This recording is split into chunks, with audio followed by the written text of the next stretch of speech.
Penguin Random House Audio presents A Path Appears, Transforming Lives, Creating Opportunity by Nicholas D. Kristof and Cheryl Wu Dunn. Read for you by Olivia Wilde. For our families, who raised and nurtured us with love, and who sometimes drove us wild as we tried to nurture them. That means you, David and Alice, and Sandra, Serena, and Daryl, and Lattice, and Jane, and Gregory, Jeffrey, and Caroline. And also to all of you around the world who have taught us that witnessing the world's troubles isn't depressing, but inspiring, because crises bring out the innate helpfulness in people, and because side by side with the worst of humanity, you see the best. Hope is like a path in the countryside. Originally there is nothing, but as people walk this way again and again, a path appears. Lu Xun, Chinese essayist, 1921. Part 1. Giving Opportunity Wings. Chapter 1. Introduction. A Meaningful Life. It is not enough to be industrious. So are the ants. What are you industrious about? Henry David Thoreau. Rachel Beckwith wouldn't admit it, but her 9th birthday had been just a little disappointing. A girl living in the Seattle area, she had been shocked by a lecture in her church about people worldwide lacking clean water. So, instead of birthday presents, Rachel had asked people to donate to an organization called Charity Water that drills wells in impoverished villages around the world. Rachel aimed to raise $300 for her birthday, and she closely tracked the contributions that came in on her birthday page on the Charity Water website. All kinds of people, she saw, were celebrating occasions by raising money on the site to drill wells for needy people living half a world away. Liz and Kirk Ward married and used their well donation page as a wedding registry. Ezra Magaram raised $5,804, more than twice his goal for his bar mitzvah. Frank and Megan Dana marked the birth of their daughter Emma by hosting a Charity Water page that raised $735. Timmy Ho gave up alcohol for a year and raised $1,306. Eric Hanna turned a weight loss struggle into a money-raising effort for a well. Rachel was excited to see all these people raising money so successfully, but her own birthday campaign felt a bit dispiriting. She raised only $220, much less than her goal. Rachel, encouraged by her family, had early on shown a desire to give back. When she was 5 years old, she learned at school about an organization called Locks of Love, which uses hair donations to make wigs for children who have lost their own hair because of cancer or other diseases. Rachel asked to have her long hair shorn off and sent to Locks of Love. It was her first haircut, so she had very long hair, but she said she wanted to help the cancer kids, recalls her mother, Samantha Paul.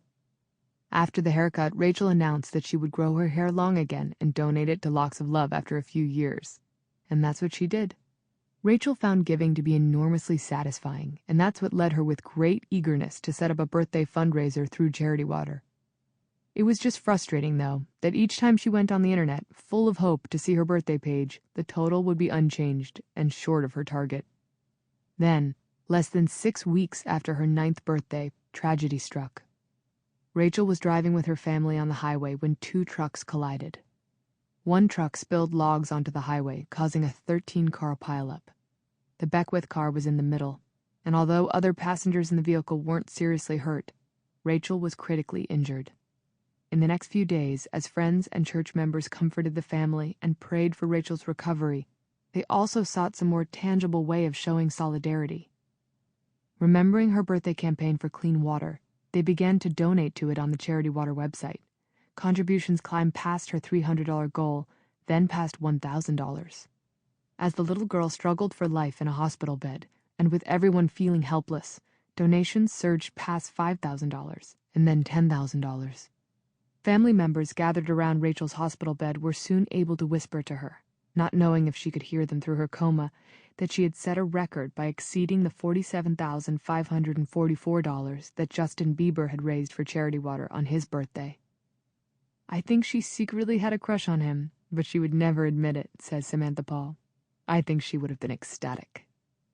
It became evident that Rachel would never recover, and her family made the heartbreaking decision to remove her from life support. She died surrounded by a loving family and by a growing legend about a little girl's last fundraiser. People all over the world, moved by Rachel's big heart, went to the website and donated, often in $9 increments. A 5-year-old girl sent the entire contents of her piggy bank, $2.27. Samantha Paul spoke eloquently about her daughter's dream, and that encouraged further ripples through social media, sending the total surging past $100,000, then past $500,000. In the end, Rachel's campaign raised $1,265,823, enough to provide clean water for 37,000 people. Social networks managed to transform a tragedy into something triumphant as well, a celebration of Rachel's life and values that halfway around the world will save children's lives and improve their health. A year after Rachel's death, Samantha traveled to Africa and was stunned to see the impact that her young daughter had had on so many Ethiopian villages. For a mother, there is of course no salve that can erase the pain of losing a 9-year-old daughter. But Samantha Paul was gladdened to see what her daughter had accomplished, and she was moved that the villagers were both giddy at getting clean water and profoundly sympathetic about her loss. Giving wells couldn't dissipate the grief, but could turn it into something at least bittersweet, creating waves of meaning to commemorate a loss that otherwise felt infuriatingly random. At times, it was a little overwhelming for me, Samantha remembers. I talked to a woman who had children of her own, and she was in tears. She was genuinely touched and grateful about what Rachel had wanted. She was telling me that she's talking to her children about Rachel as a lesson in love and giving. These people have far less than what Rachel had, and knowing that they're also learning a lesson in giving and unconditional love from Rachel, that was really, really moving. As the vehicle drove away from that village, bouncing over rutted roads, Samantha Paul hunched over and cried. Lester Strong had a very different childhood. When he was in the 3rd grade, his teacher told his parents that their son was failing school and was basically not teachable. The school used the words mentally retarded. His parents should not bother wasting their time trying to give little Lester a formal education, for he was suited just for manual labor, and at best might learn to live independently. The teacher humiliated Lester by putting the boy's desk in the hallway and leaving him there on his own, stigmatizing him as an uneducable dunce. Lester was one of 8 children in the Strong family, living just outside of Pittsburgh, and his parents, his father had only an 8th grade education, were too overwhelmed to help much. He seemed to be one more African-American boy who would never get a shot at a quality education. Fortunately, Lester had 3 mentors, a barber, a minister, and a mother of a friend, and they all told him that he could learn after all. They checked his homework at night, looked over his report cards for signs of hope, and coached him on how to behave at school. Most important, they told him he could make it. These adult mentors transformed Lester's life. He ended up repeating 3rd grade, but then soared, becoming an honors student in the 4th grade and later graduating first in his high school class. He was chosen as a National Merit Scholar and attended Davidson College on a scholarship, then went on to Columbia Business School. He spent a career in television as a reporter and executive, rising through the ranks to become anchor of a nightly news program in Boston. In his later years, he sought greater fulfillment. I felt the pull to do something more meaningful, to give back, he recalls. I wanted to stop children from being written off, as I almost was. So at 60, Strong began a new career as chief executive of Experience Corps, an organization that uses volunteers over the age of 55 to mentor children, as he was once mentored.